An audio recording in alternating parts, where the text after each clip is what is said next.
más desarrollado en el área de tanatología.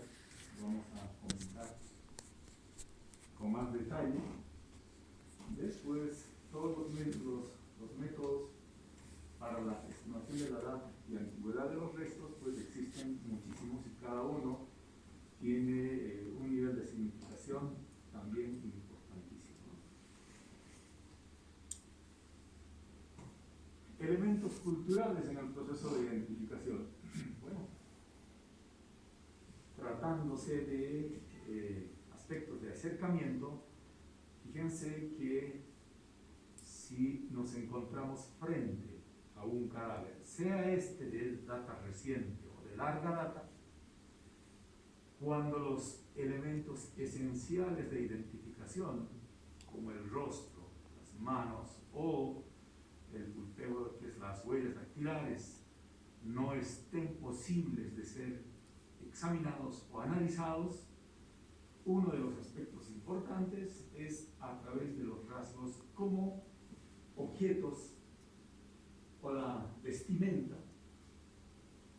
el tipo de dinero que podría tener, los documentos, papeles o cualquier otro elemento, hasta un anillo, un aro, puede tener muy buena significación a la hora de determinar la identificación de estos cadáveres.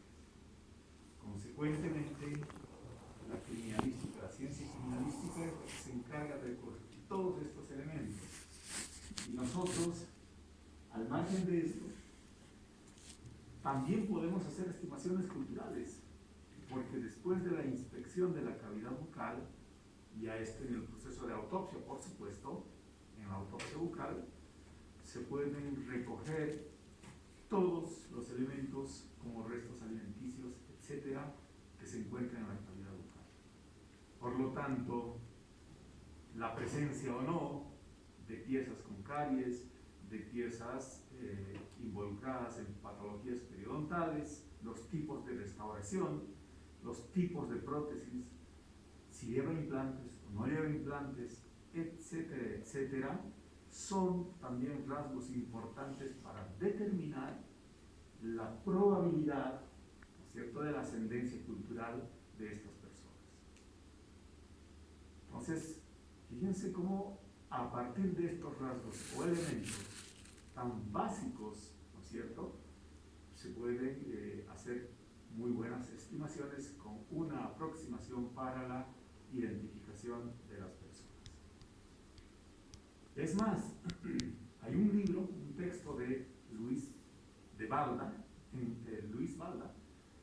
que se llama Odontoantropología. En ese texto se han podido demostrar investigaciones en las cuales, a partir de la composición de los cálculos dentarios, de los cálculos llamados tártaro, se ha podido determinar el tipo de alimentación. Por lo tanto, como este autor es peruano, ha podido identificar, ¿no es cierto?, si esa persona pertenecía a la sierra, a los valles o a la selva, o lo que llaman ellos a nivel de la costa, ¿no?, los costeños. Entonces, ya a partir de ese elemento, ¿no es cierto?, han encontrado estos hallazgos por los tipos de alimentación, precisamente, ¿no? Entonces, hay evidencia importante a la hora de involucrarnos, en este caso, para la determinación del grado cultural. Y hay muchas investigaciones, además han aportado esto en las Tiwanacotas, que no habían sido personas que solamente han vivido en un espacio geográfico determinado, sino han tenido procesos migratorios. Entonces, estas personas, otros grupos, han ido transitando, ¿no es cierto?, por distintos territorios hasta quedarse y asentarse en un lugar específico, que ustedes ya por cultura general conocen exactamente a lo que me estoy refiriendo. Pues, entonces, a través de estos hallazgos, ¿no es cierto?, se ha podido también determinar los tipos y los patrones de alimentación. Los grados de atrición, por ejemplo, o desgaste o cruzal, es típico de ciertas sociedades y no así de otras. Entonces verán que que al margen solamente de algunos hábitos o malos hábitos, estos patrones se repiten y a manera de globalizar estos elementos, pues también son rasgos para distribuir ciertos grupos sociales y que tienen un patrón cultural común, ¿no? Entonces, estos son los aportes en esa fase. Para la estimación de la edad, la ciencia médica ha desarrollado el nivel de crecimiento y desarrollo, ¿no es cierto?, que tiene significancia a nivel óseo. Y en ese sentido, los puntos de osificación, el cierre de suturas, el cierre y la clasificación de la síntesis pública, los estudios de los canales de Haller, etcétera, nos permiten hacer esas determinaciones también. Sin embargo, nosotros aportamos con la cronología y secuencia de erupción el grado o nivel de desarrollo y maduración de las piezas dentarias en cierto periodo de tiempo y los cambios y los rasgos mandibulares en cuanto a la angulación se refiere y los procesos de calcificación también. Entonces, como verán, la odontología ha hecho aportes significativos en ese ámbito, ¿verdad? Sin embargo, tenemos algunas limitaciones, porque a través del grado o nivel de desarrollo y maduración de las piezas dentarias, ustedes saben que tenemos una dentición temporaria y luego una dentición mixta, que es una combinación con la dentición permanente, y finalmente se concluye con la dentición permanente. Pero ese grado de desarrollo tiene un límite también, hasta la erupción de los terceros molares. Y a partir de eso ya no tenemos otro rasgo de desarrollo, ¿no es cierto?, que podría aplicar para la estimación de la edad. Pero para ese fin, otros autores también han propuesto métodos alternativos. El método de Lamendin, por ejemplo, utiliza ciertos rasgos como las enfermedades periodontales, el desgaste oclusal, el nivel de calcificación a nivel apical, el cierre apical, etc., hablando de piezas individualizadas. En ese sentido, también hay otro estudio de Toribio Suárez. Él es un profesor cubano que también estuvo acá en Bolivia. Lamentablemente ya no está. Él ha propuesto un método de estudio para cierto rango de edad a través de los terceros molares.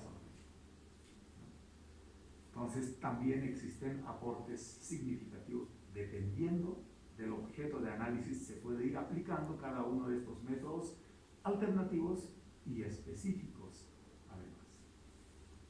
Entonces ahí tenemos mucha materia de investigación pendiente todavía, pero que ya existen actualmente métodos vigentes. Lo que falta es validarlos para nuestro medio, porque probablemente estas variaciones de edad, por ejemplo, entre hombres y mujeres, sabemos que existen, ¿no? Entonces, por eso estos autores han determinado patrones tanto para hombres como para mujeres. Entonces, hay que comprender estos aspectos importantísimos a la hora de aplicar. O sea, no hay un método que aplique para todas las edades, hablando de la ciencia odontológica, por supuesto, ¿no? Sino existen métodos específicos. Para la determinación del sexo, uno de los básicos será pues los caracteres sexuales secundarios impresos en los huesos. Por lo tanto, las mediciones o la osteometría de la pelvis, cráneo y los otros huesos también son ya una especie de parámetros establecidos. Pero por suerte, estos trabajos de investigación también han tenido una significación lógica porque han podido distribuir por ciertos grupos de afinidad racial. Entonces no había sido igual dentro de cada grupo racial, ¿no? Y en ese sentido, cada patrón también se establece para cada uno de estos encontramos solamente restos óseos, uno no sabría a qué raza pertenece, pues sería más complicado, pero a través de las mediciones se hacen las clasificaciones porque existen, reitero, parámetros con medidas promedio en cada grupo. Por lo tanto, el mayor acercamiento o alejamiento a cada uno de estos parámetros nos permite ya hacer una clasificación. Y luego de haber obtenido esto, recién se hace la distribución de carácter sexual, ya sean estos hombres o sean mujeres respectivamente, ¿no? Entonces, fíjense, pasa por una etapa para entrar a otra etapa y recién determinar esta parte. Respecto a la osamenta en los niños, es una tarea pendiente aún porque existe apenas uno de ellos, los que nos permiten hacer este trabajo, pero, reitero, en restos óseos. Pero si tenemos cadáveres de recientes o de larga data, pero que aún conserva algunos elementos identificadores para determinar el sexo, es también fácil, ¿no? Entonces, se ha podido establecer de que existen parámetros comunes en los niños. Es más difícil establecer esto si no tenemos otro elemento más para analizar. Sin embargo, la ciencia ha avanzado tanto que el carácter genético, si se tiene material para hacer ese estudio, pues también el problema estaría resuelto por ese lado. Para la determinación de la talla o la estatura, sería más fácil si estamos hablando de una osamenta completa. Se hace la reconstrucción y el armado y el posicionamiento de las piezas y se puede hacer tranquilamente una estimación, deduciendo, por supuesto, de algunos elementos orgánicos, ¿no es cierto?, que unen entre uno y otro. Estoy refiriendo al complejo articular, pero para eso también existen fórmulas exactas. Pero también a partir de huesos aislados, como el hueso fémur, por ejemplo. Entonces, a partir de esa medición se hacen también estimaciones. Estoy hablando de estimaciones, ¿no? Para establecer, ¿no es cierto?, la probabilidad con aproximación estadística significativa para saber la estatura de esa persona al que pertenece o corresponde ese fragmento o esa pieza ósea. Entonces, este aspecto de la determinación de la talla o la estatura se hace previo a la determinación de sexo, porque también saben ustedes que existe una correlación positiva entre la talla y el sexo, ¿no? Entonces, hay que saber aplicar cada uno de estos parámetros preestablecidos a la hora de establecer la estatura. La determinación de causa y forma de muerte es el trabajo esencial desde el punto de vista forense. Hasta ahí hemos comentado la identificación, para establecer la identidad de la persona. Pero ahora pasamos como un elemento sustancial también la determinación de la causa y forma de la muerte. Entonces, al margen de la identificación, siempre la ciencia del derecho, para establecer y ordenar y administrar justicia, requiere estos datos. No por nada se busca la identificación de alguien, ¿no es cierto?, simplemente por identificar, sino que las causas se suponen que no han sido naturales, ¿no? Han sido traumáticas. Por lo tanto, por eso se asocia a la investigación forense también, porque en la muerte natural no necesitan hacer mayor detalle, ¿no? Porque es causa conocida, se supone que ha sido inscrito, se supone que ha sido reconocido inmediatamente, etc. Pero en estos casos son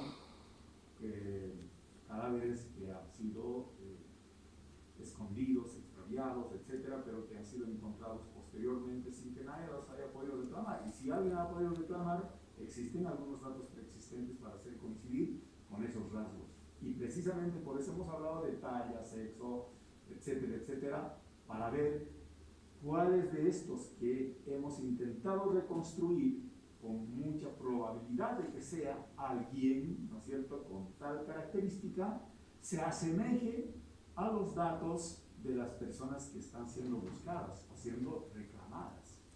Entonces, ese es el proceso que a partir de la identificación reconstructiva pasamos a la identificación comparativa.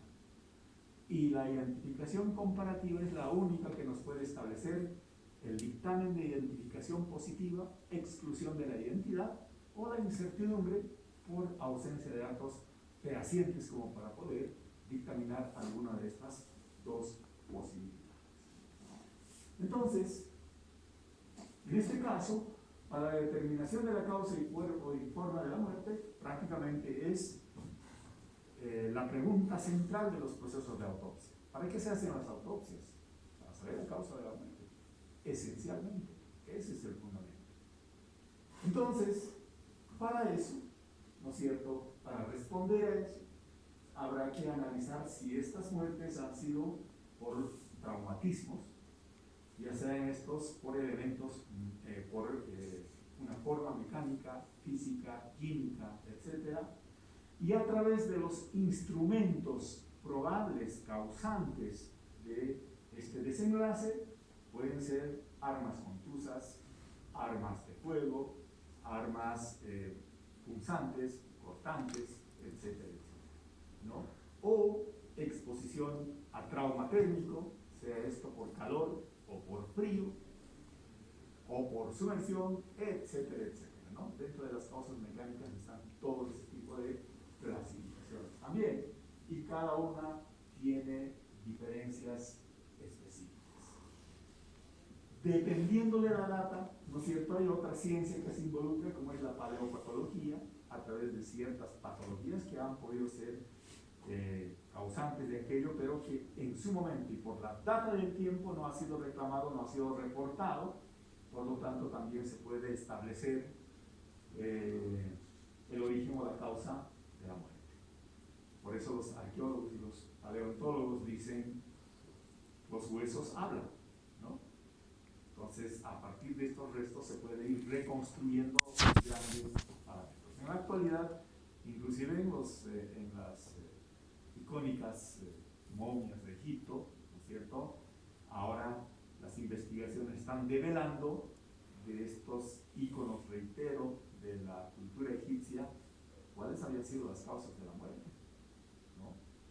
Entonces, en muchos de los casos no había sido muerte natural, como hacía creer la historia, sino había habido traumas, más bien elementos traumáticos que hayan podido originar la muerte de las personas. Y así sucesivamente podríamos hablar de muchos elementos y posibilidades a la hora de establecer la causa de la muerte. Reitero, este tema también lo vamos a abordar con mucha profundidad en el tema de tanatología.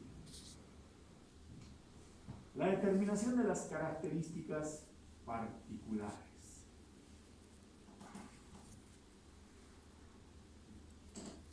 Pueden existir elementos sustanciales desde el punto de vista de la constitución, las patologías, algunos estigmas profesionales y algunos elementos odontológicos como factor esencial de la identificación. No me voy a referir aún a todas estas otras, nos referiremos al campo odontológico. Dentro del desarrollo esquelético craneofacial, según el desarrollo o grado y constitución de los maxilares nada más, según la clasificación de Angle, tenemos formas, ¿no es cierto?, de proyección entre el maxilar superior y el maxilar inferior. Y en ese sentido tenemos una de las clasificaciones, la clase 1, clase 2, clase 3, según el tipo de mordida. eso se ha utilizado la referencia entre la oclusión entre los primeros molares permanentes, ¿verdad? Pero no solamente eso, ustedes saben que esa proyección puede deberse a otros factores que no precisamente están inscritos en la oclusión entre los primeros molares, como se llama la llave de Angle, ¿no es cierto?, a través de los primeros molares, sino otros factores cuya proyección es diferente, siendo que existe una normalidad en la constitución de la llave de Angle y viceversa. Eso solamente lo sabemos nosotros, que somos odontólogos. Estos factores, de hecho, ya son patrones identificativos, pero que no están todavía en la secuencia, en las cartillas de filiación, ni siquiera en el ámbito criminal. Pienso yo que ese aporte debería estar, porque esos patrones esqueletales solamente se pueden modificar con tratamientos que llevan mucho tiempo y que dejan señales inequívocas de la recepción de este tipo de tratamientos también. Entonces, estos patrones esqueletales podrían ser un buen factor de identificación de las personas, para aportar como un parámetro más dentro del proceso de la identificación.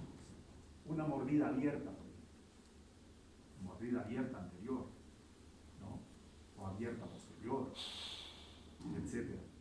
Cuando no existe una simetría también entre los homólogos, tanto derecho como izquierdo, o simplemente las desviaciones de la línea media anterior, también son significativas. Solamente se pueden corregir con otro tipo de tratamientos especializados que también muestran sus evidencias claras a la hora de recibir dichos tratamientos. Pero además no me estoy refiriendo aún a los otros aspectos de modificación de carácter artificial. ¿Qué les parece si ustedes encuentran coronitas de oro en forma de corazón en un cadáver? ¿Qué les diría?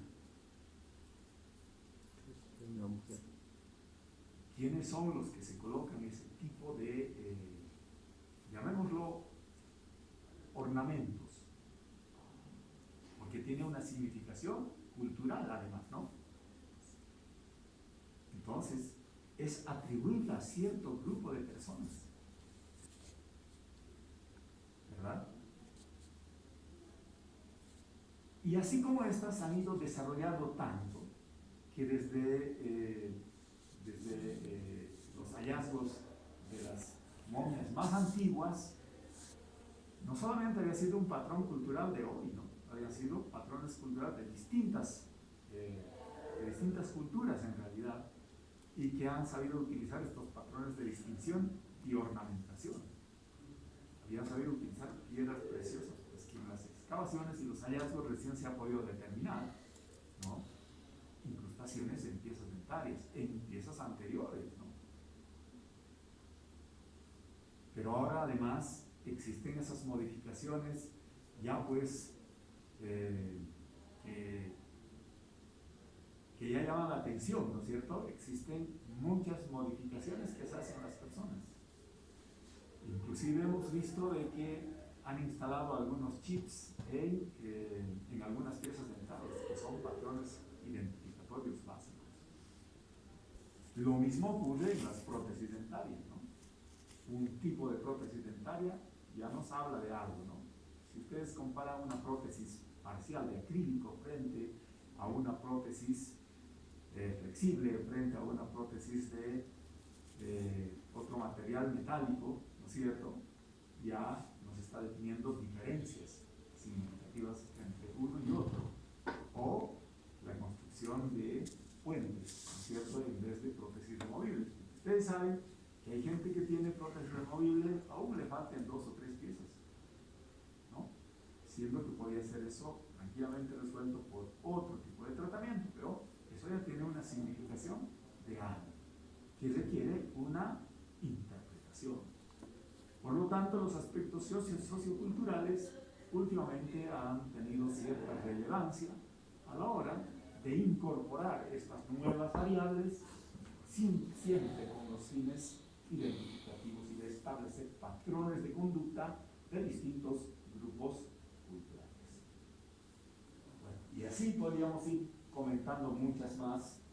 Tengo una presentación con todos estos detalles. Si tenemos tiempo en algún momento se los voy a mostrar. Es que como es trabajo de tesis, ¿no es cierto?, no la puedo utilizar fácilmente antes de que pase esta fase todavía. Que son parámetros importantes, ¿no? Y para eso el método de investigación también es de carácter cualitativo, fenomenológico, y que son percepciones, aspectos subjetivos que se llegan a interpretar posteriormente, pero que tienen una significación importante al final para establecer ciertos patrones de conducta en las modificaciones capaces de desarrollar bajo carácter de ornamentación u obligación social interna, ¿no es cierto?, que se establecerían como patrones también identificatorios, sea individual o sea de carácter grupal.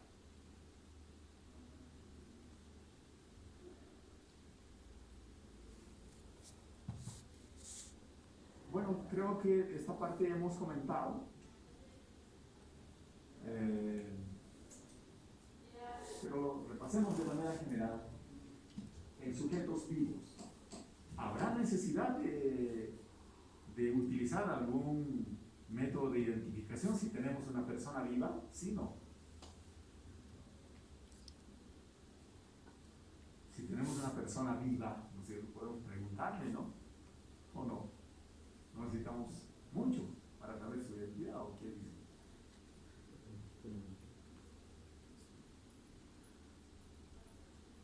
¿Qué harían ustedes si les presenta a una persona y les dice, pues, quiero que se establezca la identidad de esta persona, ¿no? ¿Qué haríamos? Bueno, es que no podemos pensar en la uniformidad, ¿no? Por algo se llaman variables investigativas. Y en ese caso, estamos frente a personas vivas, pero puede ser que estemos frente a una persona viva que tengan algunas limitaciones de orden psicológico o psiquiátrico que no pueda determinar o establecer su propia identidad. Se supone que es una persona extraviada y que no tiene a alguien que reclame y que apoye precisamente para saber quién es. Pero también puedo estar frente a una persona en el ámbito criminal, ¿no es cierto?, que no quiere decir su identidad, o que esté intentando distorsionar más bien su identidad real, que es muy común, ¿no? Pero esa es una parte. Por la otra, por ejemplo, de que ustedes saben que la responsabilidad comienza a cierta edad. Cuando una persona tiene la obligación de responder por sí mismo por todos los daños o resultados de sus propios actos por los cuales debe responder. Y saben, la mayoría de edad aún no le asigna esa responsabilidad.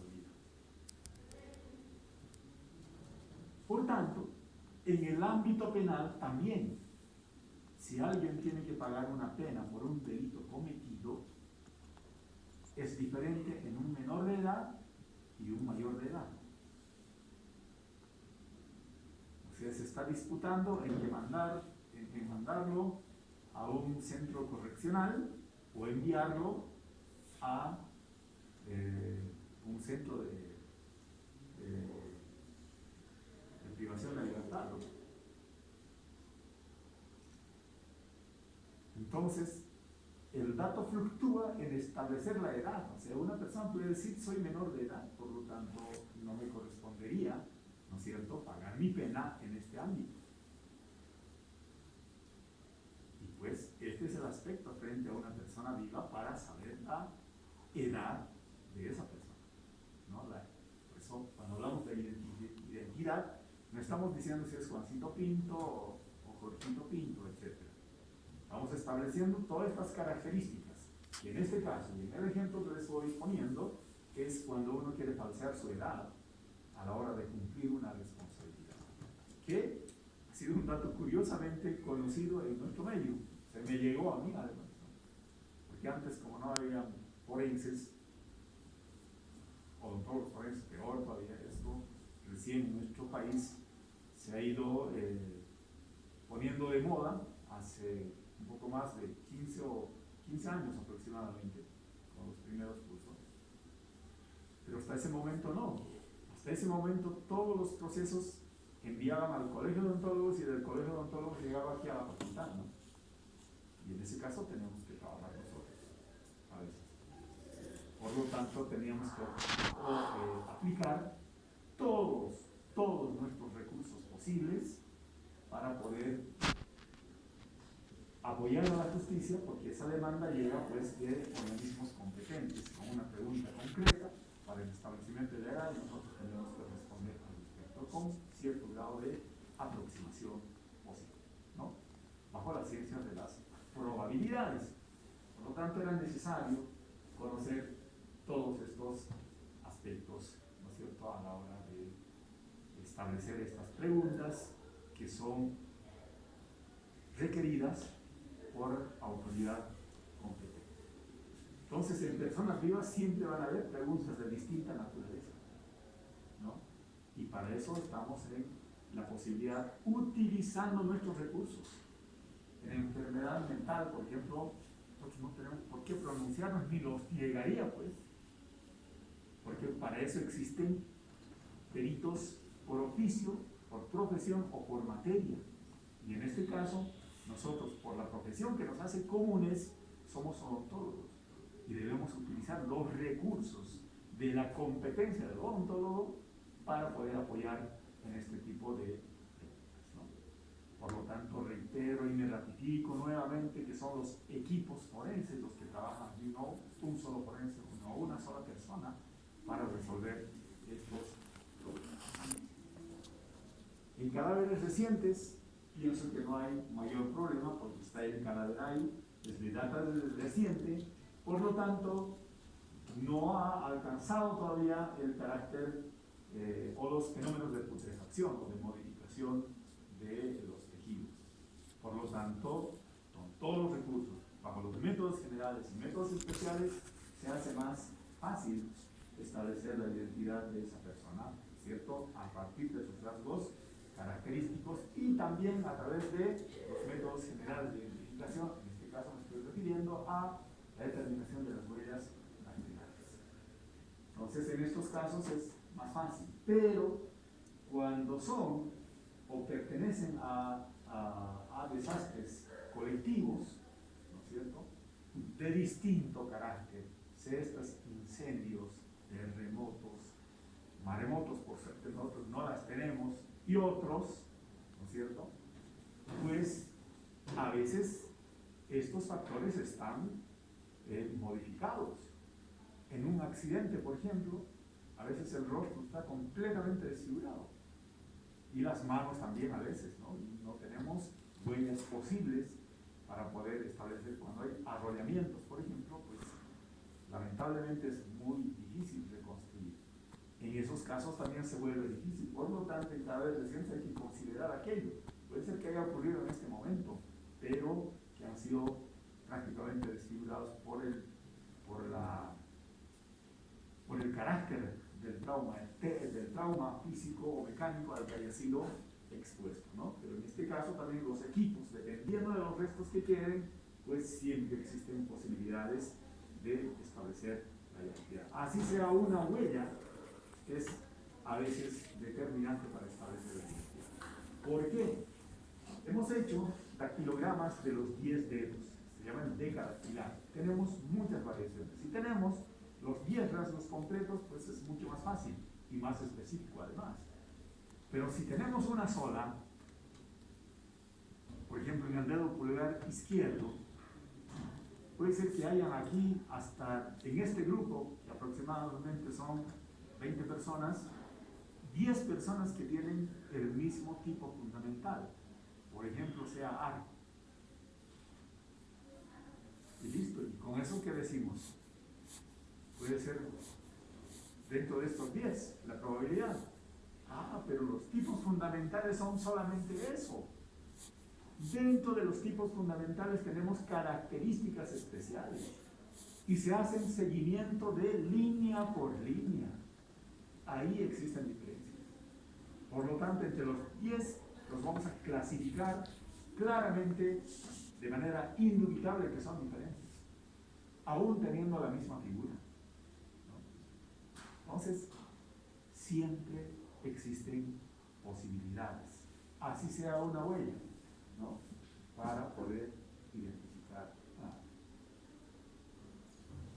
En esqueletos y restos cadavéricos, ¿no es cierto?, ya han ingresado un tanto ahí los estudios de la antropología forense, ¿no?, para establecer y aplicar todos los métodos identificativos posibles según el estado de putrefacción, sea esta avanzada, sea reciente, sea parcial, o restos mutilados, ¿no es cierto? Si bien existen siempre problemas, pero siempre existen factores posibles a la hora de proporcionar datos importantes a la hora de establecer la identidad de los sujetos, ¿no? Entonces, creo que yo con esta pequeña miscelánea nos quedamos hasta aquí, no vamos a ahondar más porque estos temas